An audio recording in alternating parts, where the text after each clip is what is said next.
dan sebuah harapan. Seperti itulah perjuangan pejuang pendidikan, melangkah memberantas kejahilan.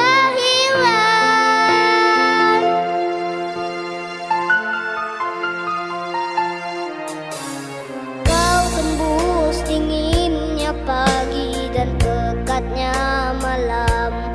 Kau berkorban demi anak didik yang kau sayang.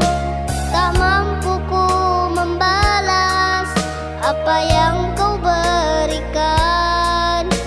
Kau suri tauladan guruku.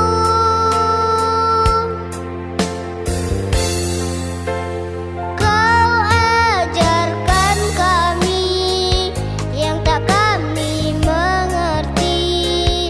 Engkau bimbing kami dengan sepenuh hati. Kau terus bersabar dengan tingkah laku kami atas